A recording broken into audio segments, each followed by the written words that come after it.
right, guys, so welcome back. Thank you for hanging out, spending a few moments here with me. If you're new, definitely make sure you hit that subscribe button.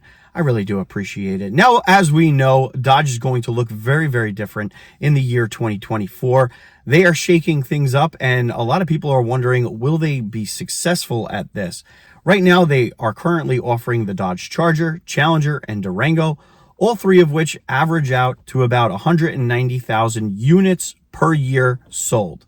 Okay, and if you break it down, the Charger's at about 80,000 units, you have the Challenger at about 55,000, and then you have the Durango between 55 and 60,000 units sold per year. Right now, as it sits, Dodge has introduced the Charger EV, and they have the Hornet.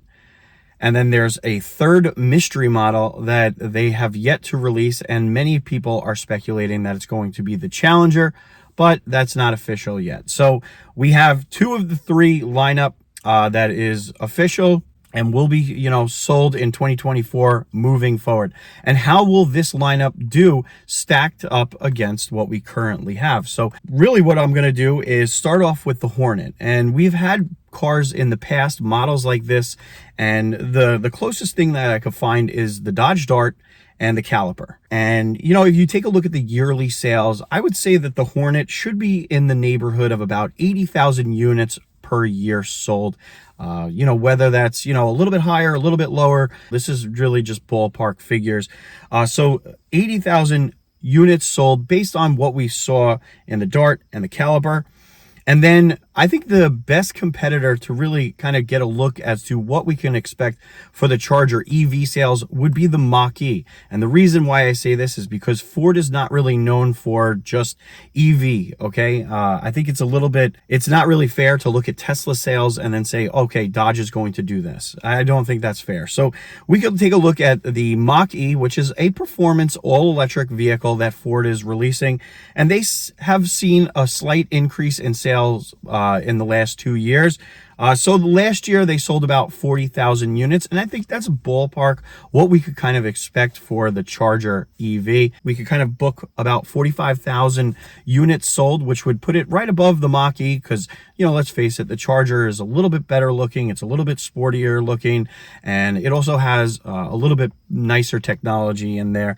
But I don't believe that it will oversell what we see in the Durango and the Challenger. So it will fit in between 55,000 units and about 40,000 units. So let's just put it at 45,000.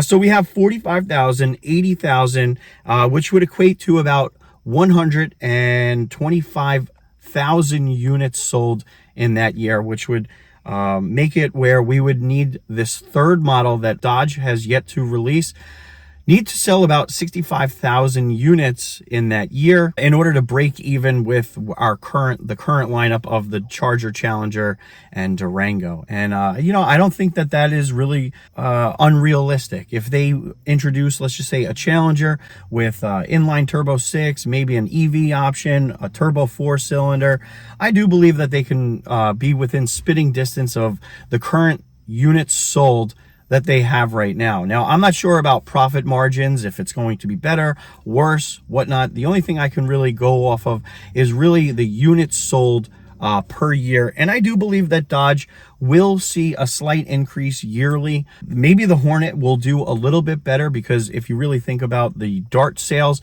the Dart had to compete with the Charger along with the Challenger. So maybe a lot of people move over to the Hornet that would have chose another option in the lineup. So now ballpark pricing, I would imagine the Charger being in the neighborhood of about 45,000 for its base model, all the way up to the $130,000, which would be the Tesla Plaid competitor.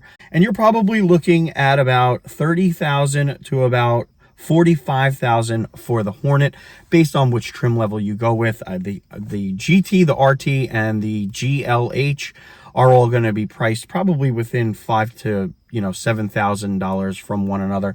A lot of people are saying doom and gloom for Dodge, and believe me, I'm a huge Hemi guy. I love seeing the Hemi and all the marketing, 15 plus years of marketing with, screaming, tires and smoke shows and just beautiful sounds of V8 Hemis.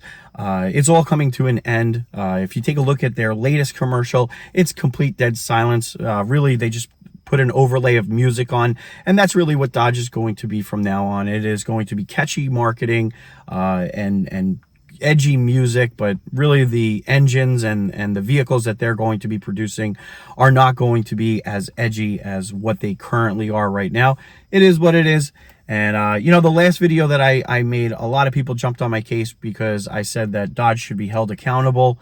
People keep defending Dodge, saying that they're getting forced into this. They're doing this not in their own free will. And it's like, no, you can't let them off the hook like that. And, a lot of people still feel this way. I think that they should have been developing a new Hemi, better technology years ago. You're talking 7-8 years ago, a hybrid Hemi, smaller displacement, turbos in it. I think that they could have been developing this kind of stuff long ago. And instead of innovating, they were really just focused on profiting and, just putting fender flares on cars and doing minimal sticker packages and such. Now, I'm no hater. I love Dodge. I got 2 of them in my driveway. Absolutely love it. I hope them well. I really do hope that they are successful in their next phase.